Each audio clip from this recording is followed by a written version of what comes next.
नमस्कार साथियों, स्वागत है दोस्तों। इस वक्त हम आपको जो लाइव रिपोर्ट दिखाने जा रहे हैं वो है विधायक से जुड़ी, पूर्व विधायक से जुड़ी।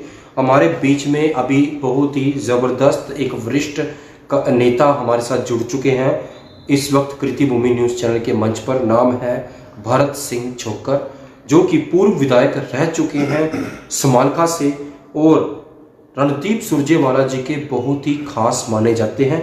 दोस्तों 2005 में जब ये विधायक पद पर रहे, इन्होंने क्या क्या विकास कार्य किए थे, तो इस चीज के बारे में बातचीत करेंगे और 2024 के इलेक्शन के बारे में भी बात करेंगे इनके साथ, भरत सिंह छोकर जी के साथ। बहुत ही बात करें तो सामाजिक कार्यों में लीन रहते हैं। हमने गांव में सर्वे किया, शहर में सर्वे किया, समालखा में सर्वे किया, तो एक ही बात पता लगी कि लोगों के बीच में रहकर लोगों की समस्या को दूर करने का काम करते हैं। लोगों की हमेशा मदद करने के लिए हमेशा तैयार रहते हैं। फ़ोन की बात करें तो 24 घंटे अपना फ़ोन ऑन रखते हैं ताकि अगर किसी को ज़रूरत पड़े तो उनके काम आ सके। तो ऐसी अच्छी सोच के व्यक्ति के साथ आपको मिलवाने जा रहे हैं भरत सिंह छोकर। आइए स्वागत करते हैं कृति भूमि न्यूज़ चैनल के मंच पर भरत सिंह जी का। नमस्कार जी। विधायक साहब, सबसे पहले आपसे ये जानना चाहेंगे, जब 2005 में आप विधायक रहे तो आपने उस वक्त क्या क्या विकास कार्य किए और इसके बारे में थोड़ी डिटेल जानना चाहेंगे। मतलब मैं जब 2005 में मैं आया था इलेक्शन के लिए, उससे पहले मैं ट्राई तो करता था टिकट के लिए, लेकिन मेरे पास कोई ऐसा बंदोबस्त नहीं था नेता के थ्रू या वैसा जो मैं टिकट की उम्मीद कर सकता। तो मैंने तो अपना काम ही करता रहता था और अपनी कंपनी में नौकरी करता। मैं बहुत बड़ी कंपनी का GM था, HR गाइड था। मैंने बहुत लड़के रोजगार लगाए थे, बहुत लोगों के बीच में रहा था। तो जब इन्होंने, मेरे को तो उम्मीद नहीं थी कि मुझे टिकट मिल जाएगी, और सम्मानजनक और इनका जो बहुत ही बढ़िया तरीका लगा कैंडिडेट को सिलेक्शन करने का कि इन्होंने खुद ही अपने लेवल पर सर्वे किया। तो इन्हें सर्वे किया तो इन्होंने जो है 6 सर्वे करवाए, तो सर्वे में मेरा नाम ऑटोमेटिक आया। तो इन्होंने खुद ही मेरे को फ़ोन करके बताया कि आपकी टिकट फाइनल हो गई है, छोड़ दीजिए। और इन्होंने मुझे टिकट देने का काम किया। तब मेरे मन में एक बात आई थी कि अगर लोगों की सेवा करनी है तो इससे अच्छा कोई फील्ड नहीं, और पैसे कमाने तो मैं बहुत बड़ी कंपनी का HR गाइड था, GM था, मेरी बहुत अच्छी तगड़ी सैलरी थी, मेरा वहाँ व्यापार भी था, जो मैं व्यापार छोड़ गया था जो 500 करोड़ का करते हैं। तो इसलिए मैंने जब ये सोच के किया सेवा करके दिखानी है, तो मैंने आम आदमी की जन समस्या हुआ विचार किया, क्या समस्या है। जैसे विधायक तो बनाते हैं लोग वोट डाल के, लेकिन उसके बाद मिलने की भी बड़ी दिक्कत होती है, किसी को बीच में पकड़ना पड़ता था। तो मैंने ये किया था कि राजनीतिक तौर पे जो गुलामी है इसको तोड़ूंगा। आम आदमी 24 घंटे मेरे घर के चूल्हे तक की पहुंच रहेगी, तो मैंने करके दिखाया। कोई भी कभी भी 24 घंटे मिले। 2 भाइयों में झगड़ा हो गया, उसमें लोग दिखते उठाते थे, थाने में घूमते थे, कोर्टों में धक्के खाते थे। मैंने पंचायती तौर पर पंचायती राज लागू करने का काम किया, और झगड़े को 100 में से 95% हमने झगड़े निपटाने का काम किया। नंबर 3, जैसे कोई नेताओं की आदत नहीं होती किसी दुख में शरीक होने की, तो मैंने हिसाब लगाया कि आदमी के पास इससे बड़ा कोई संकट नहीं होता जब उसे घर में कोई दुख की घड़ी आती है। लेकिन ये कोई किसी विशेष आदमी के घर जाते थे, कोई मजबूत आदमी हो, बड़ा जमींदार हो, सरपंच हो। लेकिन मैंने किया था दुख तो सबके बराबर है, गरीब हो अमीर हो।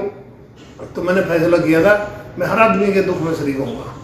चौथी बार से फ़ोन आप करो, फ़ोन करो तो जो है फ़ोन में क्या होता है कि उठाते नहीं तकरीबन 73 लोग, और वो क्या पता किस मुसीबत में है।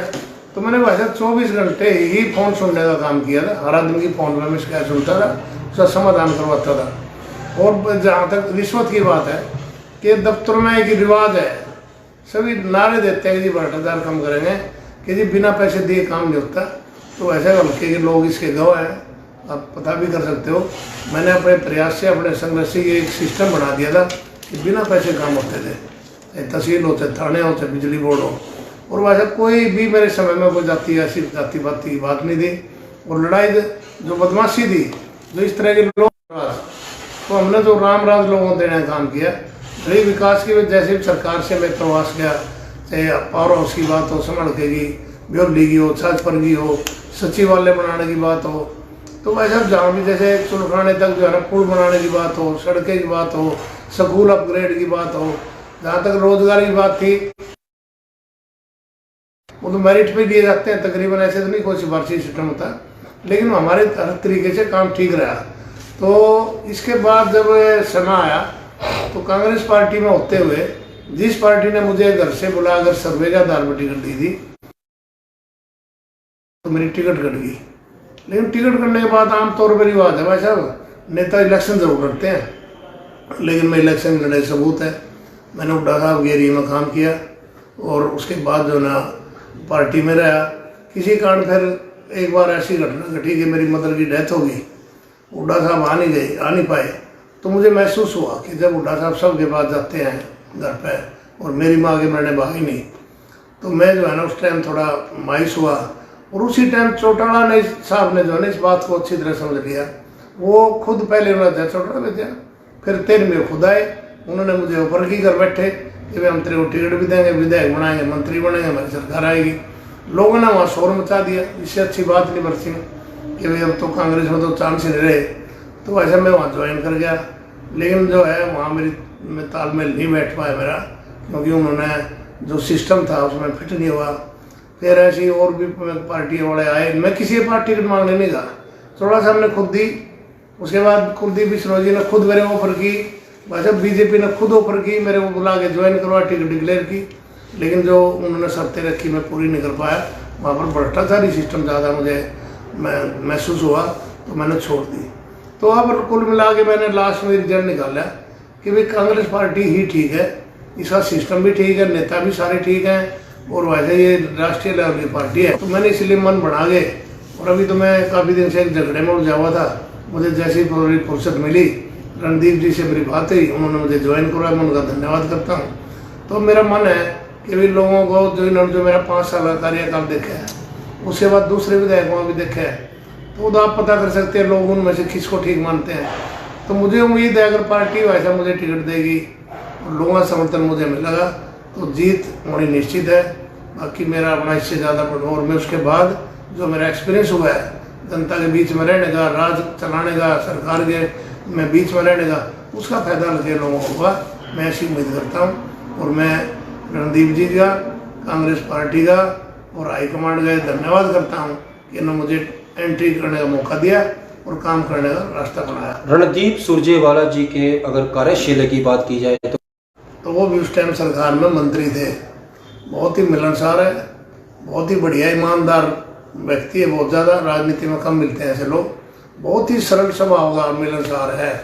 तो मुझे उस टाइम से इनकी पसंद थी सारी एक्टिविटी, और उनको मेरे बारे में पता था कि भाई ईमानदार है और मेहनती आदमी है। तो जैसे ही हमारी उनसे बात हुई, उन्होंने मुझे ज्वाइन करवा दिया, मुझे अच्छा लगा।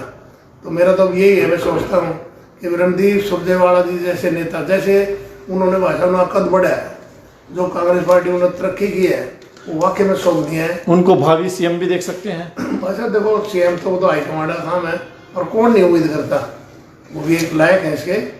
हुड्डा साहब भी सीएम रहे यहाँ के, वो भी चाहते हैं, सी सुरजेवाला जी भी इसके लायक है इस पद के, और नौजवान है, यंग है, और ऐसे आदमी को चांस मिलना भी चाहिए। बात करते हैं अभी आपके विधानसभा को लेकर बात करते हैं, आज प्रेजेंट की बात करते हैं।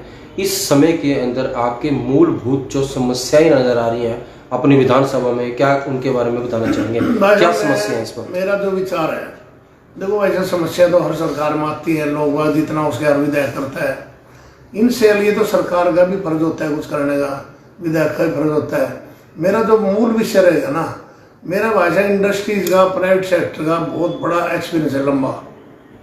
और मैं प्राइवेट सेक्टर में, इंडस्ट्रीज में कैसे क्या क्या समस्याएं होती हैं और हमारे लोगों को रोजगार कैसे मिल सकता है, मैं उस पर ही ज़्यादा काम करूँगा कि फैक्ट्रियों का उनको जो ज़रूरतें उनकी पूरी की जाए, उनकी दिक्कतें दूर की जाए। कि मैं बहुत बड़ी पोस्ट पर 15 साल रहा हूँ, मुझे आपने अभी तक कितने लोगों को रोजगार दिलाया होगा? मैं कहता हूँ आप पूरे हरियाणा में चले जाओ, हमारे हल्के में चले जाओ, यूपी में चले जाओ, राजस्थान में चले जाओ, हजारों लड़कों को शायद रोजगार सभी को पता है, ये कोई छिपी हुई चीज़ नहीं है। अब मेरा तो ध्यान रहेगा, मुझे उम्मीद है अगर कामयाबी मिली तो वैसे मेरा अपना कोई ऐसा स्वार्थ नहीं, मैं बिल्कुल निस्वार्थ जनता के लिए हूँ। मेरा जीवन इनके लिए बिल्कुल कुर्बान है, सरेंडर है। मुझे मौका मिला तो मैं अपना पूरा फोकस अपना रोजगार दिलाने में, लोगों की समस्याएं ठीक करने में, लोगों की 24 घंटे उसी तरह जो पहले सुनाई करता था हर चीज़ में जनता के लिए हाजिर रहूँगा।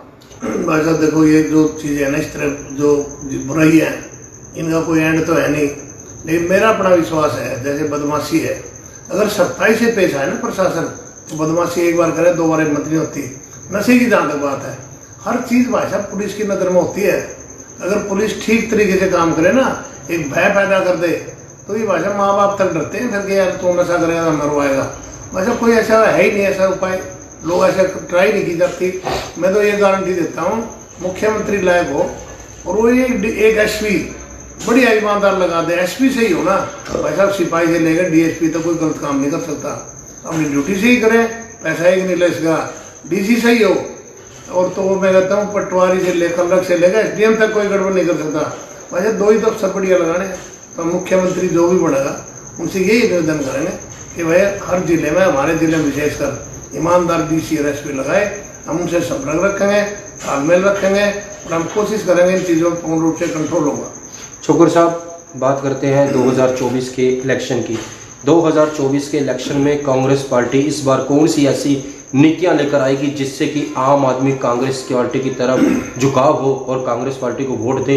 ऐसे कौन से वो नीतियां हैं आपकी इस बार जो इलेक्शन टाइम में?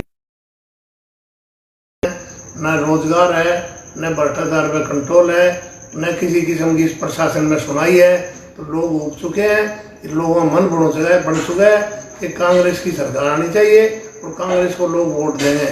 और कांग्रेस जो काम करेगी, चाहे उन्होंने बिजली भी कुछ फ्री करने का ऐलान किया है, पेंशन भी ज़्यादा काम देने का काम वादा किया है, और वैसा जो भी सुविधाएं लोगों को दे सकते हैं, मैं समझता हूँ कांग्रेस पार्टी जो भी लोगों के लिए करेगी इतना बढ़िया करेगी, लोग बीजेपी को वोट देंगे।